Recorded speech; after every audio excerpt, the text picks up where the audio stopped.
Bienvenidas y bienvenidos a una sesión más de Ciencias Biología, que se titula Super Pinzones y Super Tortugas. Estoy muy contenta de poder estar nuevamente con ustedes. Recuerden que soy la profesora Ana Gabriela Martínez. Yo soy el profesor Arturo Díaz y juntos nos divertiremos aprendiendo sobre adaptaciones. En la sesión de hoy hablaremos de dos especies de animales que, aunque unos tengan plumas y los otros caparazón, tienen más cosas en común de las que te imaginas. Hablamos de los pinzones y las tortugas gigantes e identificaremos las adaptaciones que han favorecido su supervivencia.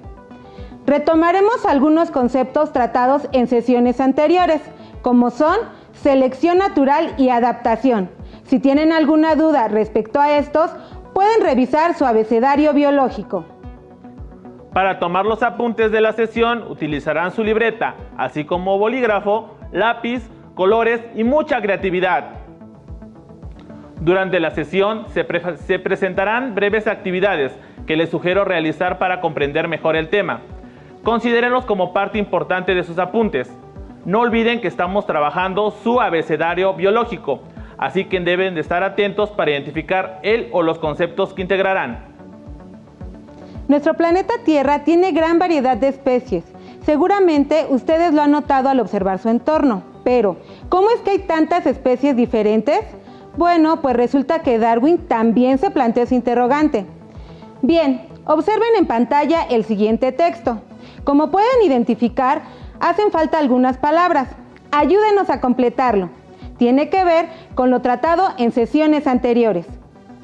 Ustedes recordarán que aquí hace falta un personaje del que hemos estado hablando en sesiones anteriores. ¿Recuerdan su nombre? Correcto, Darwin. En 1831 hizo un viaje alrededor del mundo a través de un barco llamado... ¿Recuerdan el nombre? Así es, Beagle, y visitó diferentes lugares, pero uno en especial le aportó muchos elementos para complementar su teoría de... ¿Recuerdan el nombre de la teoría? Así es, se trata de la evolución por... selección natural, correcto. Estoy hablando del archipiélago de Galápagos. Bien hecho, lo lograron. Continuemos. Mejor conocidas como Islas Galápagos, se localizan en el Océano Pacífico a 1000 kilómetros de la costa del Ecuador. Es el segundo archipiélago con mayor actividad volcánica del planeta, solo después de Hawái. Estas islas son famosas por sus numerosas especies endémicas, es decir, que solo habitan en un lugar determinado. En 1978 fueron declaradas Patrimonio de la Humanidad por la UNESCO y deben su nombre a la presencia de gran cantidad de tortugas gigantes, cuyo caparazón se asemeja al de una silla de montar llamada Galápagos. Regresemos al viaje del naturalista Charles Darwin.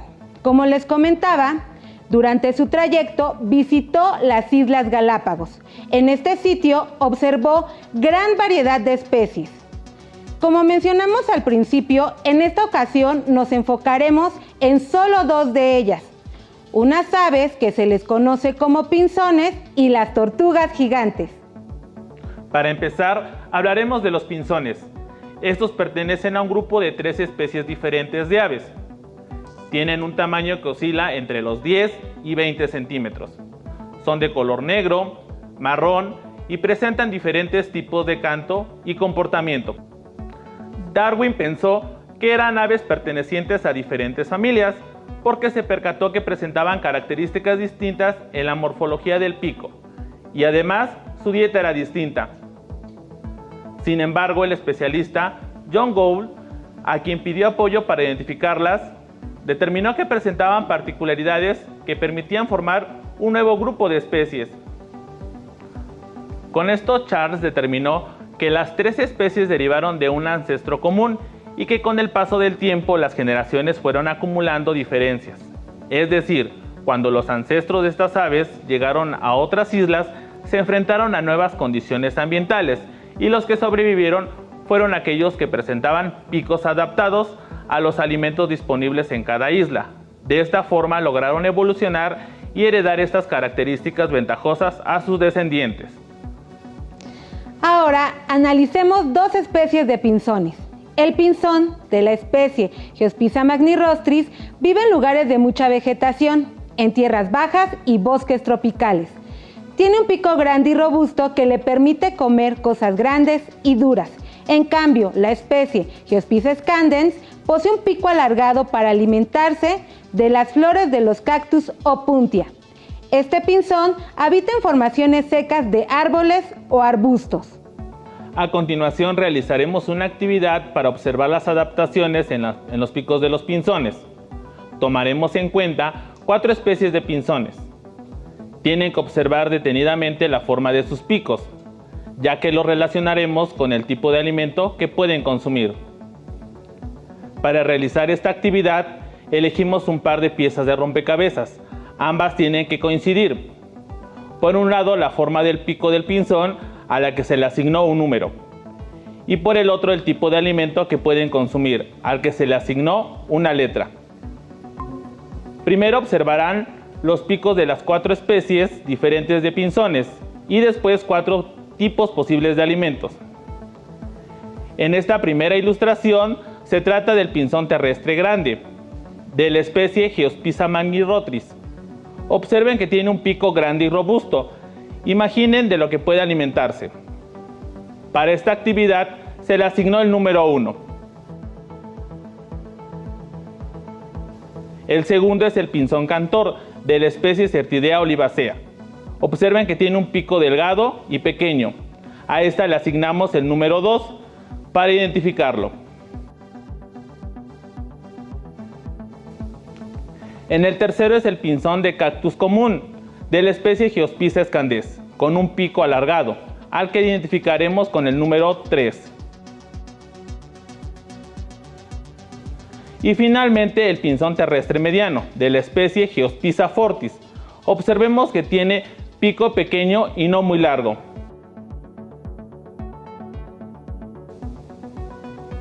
Recapitulando, con el número 1 está el pinzón terrestre grande, con un pico fuerte y robusto. En el número 2, el pinzón cantor, con un pico delgado y pequeño. En el número 3 está el pinzón de cactus común, con un pico alargado. Y por último, con el número 4, el pinzón terrestre mediano, con un pico pequeño y no muy largo. Bien, observemos los alimentos que están ubicados con letras. Con la letra A vemos semillas pequeñas e insectos. Con la letra B, insectos ubicados en pequeñas rendijas. En la C, una planta de cactus llamada opuntia. Y finalmente, con la letra D, semillas grandes y gruesas. Ahora analicemos con atención la siguiente imagen e intentemos relacionar correctamente. Observen los dibujos de los pinzones y los alimentos que ya se han explicado. Traten de relacionarlos. Les sugiero anotar en su cuaderno número y letra. Ahora veamos los resultados. Revisen si coinciden. Empecemos con el pinzón terrestre grande. El resultado es 1D, pues su pico grande y robusto le permite comer cosas grandes y duras. Cuando no come semillas, que es su especialidad, su alternativa favorita son las garrapatas. El siguiente es el pinzón cantor. El resultado es 2B, pues tiene un pico delgado y pequeño, que le permite alcanzar y comer insectos que se encuentran en pequeñas hendiduras. El tercero es el pinzón de cactus común, con un resultado de número 3, letra C. Tiene un pico alargado y tal como le indica su nombre, le gusta alimentarse de la pulpa de los cactus opuntia, como en el dibujo, al igual que de sus semillas.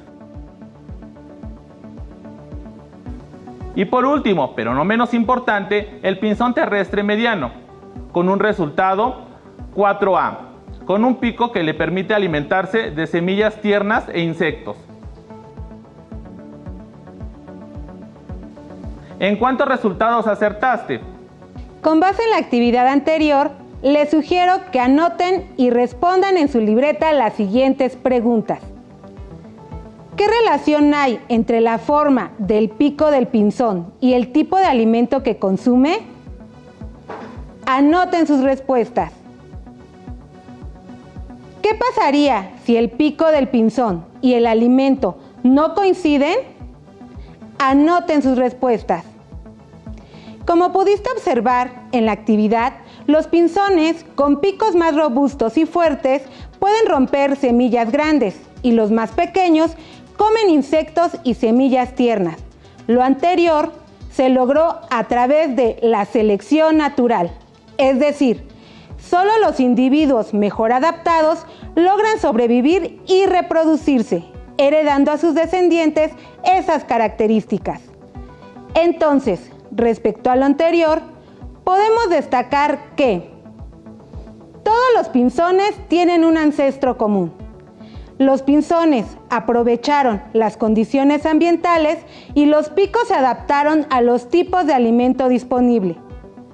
Hay una relación significativa entre las características morfológicas de sus picos y el ambiente. Recuerden que en la sesión anterior se habló sobre adaptación.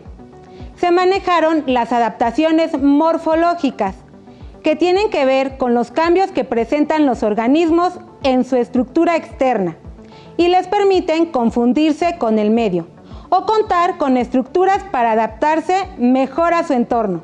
Ahora hablaremos de las tortugas galápagos o tortugas gigantes. Su historia ha sido muy desafortunada porque pasaron a ser de 250,000 ejemplares a 15,000, que es lo que se estima actualmente. Les contaré brevemente lo que sucedió. Durante el siglo XVII, cuando los barcos empezaron a arribar a las costas de Galápagos, las tortugas comenzaron a ser muy importantes para los marineros, ya que vieron en ellas una fuente de alimento tanto en tierra como a bordo del barco, pues las tortugas sobrevivían varios meses sin alimento ni agua, proporcionándoles comida fresca e inclusive agua extraída de sus vejigas. Además utilizaban su aceite para las lámparas. Esto fue un factor que disminuyó el número de individuos de las poblaciones de tortugas. Otro factor que contribuyó en la disminución de su población fue el hecho de introducir en su hábitat especies como cerdos, cabras, gatos y ratas que encontraron las condiciones para reproducirse y que se alimentaban de las crías de tortugas. Lamentablemente, su explotación duró hasta principios del siglo XX. ¿Sabías que las tortugas gigantes son de los reptiles más antiguos del mundo? Y que se ha registrado que la más longeva llegó a vivir 175 años. ¿Lo pueden imaginar? Casi 2 siglos. ¿Y sabían que pueden alcanzar un peso de 250 kilogramos? Observen los siguientes ejemplos. Son muy grandes.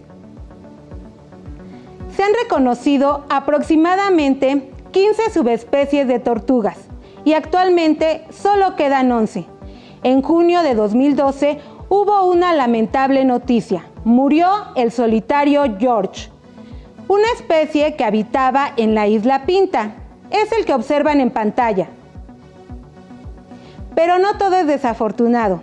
El caso de otra especie de tortuga que estuvo en riesgo de extinción fue salvada gracias a Diego, uno de los machos que quedaban, y salvó su especie al fecundar unas 800 crías.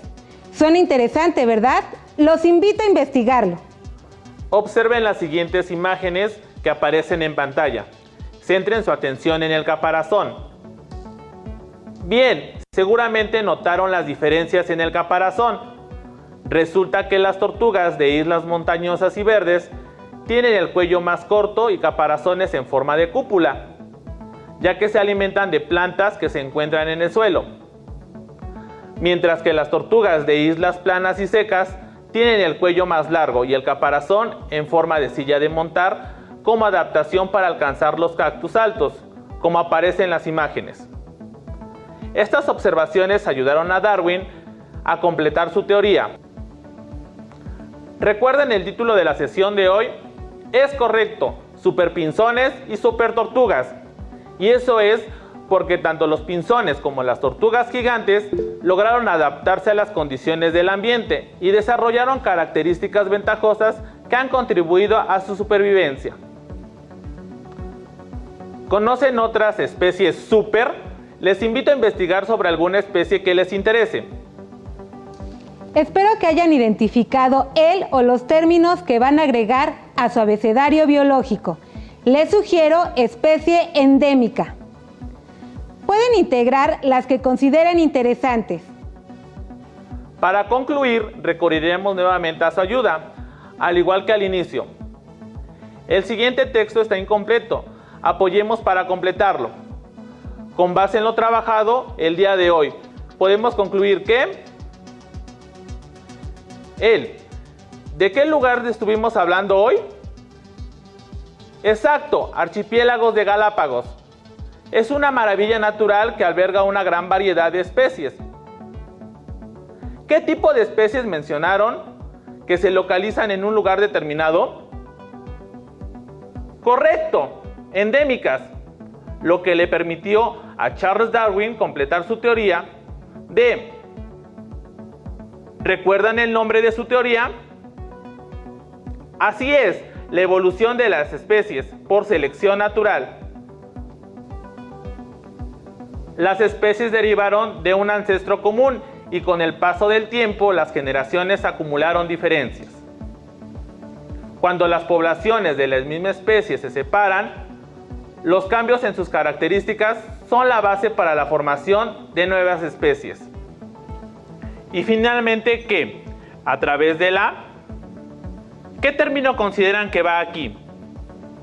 Muy bien, selección natural. Solo los individuos mejor. Les doy una pista. Es el resultado de la selección natural. Adaptados. Sobreviven y es cuando los individuos logran dejar descendencia. Correcto. Reproducen,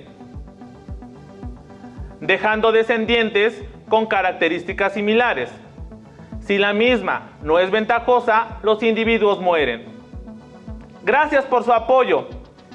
Debido a que constantemente la ciencia se renueva, los invitamos a escuchar un fragmento del libro Biología, la vida en la Tierra con fisiología, de Audesir y Byers.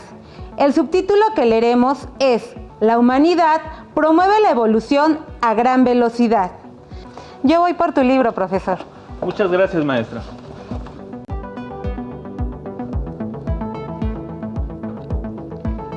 Guardián de la Tierra. La humanidad promueve la evolución a gran velocidad. Probablemente tú no te consideres como un gran motor de evolución. No obstante, a medida que abordas las tareas de tu vida diaria, contribuyes a lo que acaso es hoy la causa más significativa de cambio evolutivo rápido. La actividad humana ha cambiado enormemente los ambientes de la Tierra, y cuando los ambientes cambian, las poblaciones se adaptan o perecen. La lógica biológica de la selección natural, explicada tan claramente por Darwin, dice que el cambio ambiental conduce inevitablemente al cambio evolutivo. Por tanto, al cambiar el medio ambiente, los seres humanos se convirtieron en un gran agente de selección natural. Por desgracia, muchos de los cambios evolutivos causados por las personas resultan ser malas noticias para la humanidad. El uso indiscriminado de pesticidas selecciona plagas resistentes que frustran los esfuerzos para proteger las fuentes de alimentos.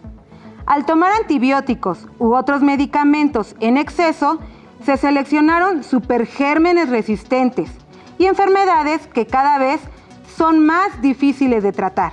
La pesca excesiva en los océanos del mundo favorece a peces más pequeños, que pueden deslizarse con mayor facilidad y escapar de las redes, lo que por tanto selecciona individuos de crecimiento lento, que permanecen pequeños, incluso cuando son adultos maduros. Como resultado, los peces de muchas especies con importancia comercial ahora son tan pequeños que la posibilidad de extraer alimentos del mar está en riesgo. El uso de pesticidas, antibióticos y tecnología pesquera ha provocado cambios evolutivos que amenazan la salud y el bienestar de las personas.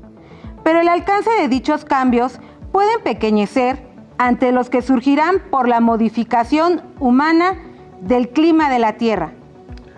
Las actividades de los seres humanos, en especial las actividades que usan energía derivada de combustibles fósiles, modifica el clima a contribuir el calentamiento global.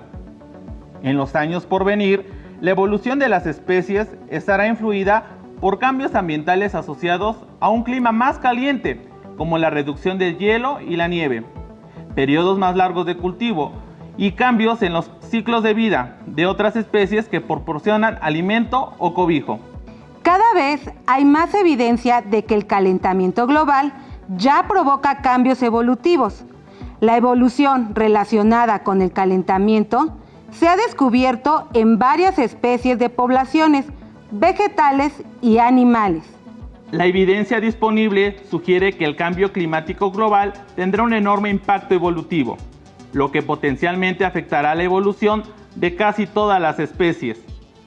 ¿Cómo estos cambios evolutivos afectarán a la humanidad y a los ecosistemas de que depende? Esta pregunta no se responde con facilidad, porque la ruta de evolución no es predecible. Sin embargo, hay esperanza de que una monitorización cuidadosa de las especies en evolución y un conocimiento cada vez más profundo de los procesos evolutivos ayuden a dar los pasos adecuados para asegurar la salud y el bienestar de los seres humanos, a medida que la Tierra se calienta. Qué interesante, ¿verdad? Los invitamos a leer más sobre el tema.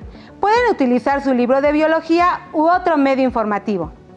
Terminamos la sesión, pero aún nos queda mucho por descubrir. Así que nos vemos pronto aquí en Aprende en Casa 2. ¡Hasta la próxima! Si tienes dudas o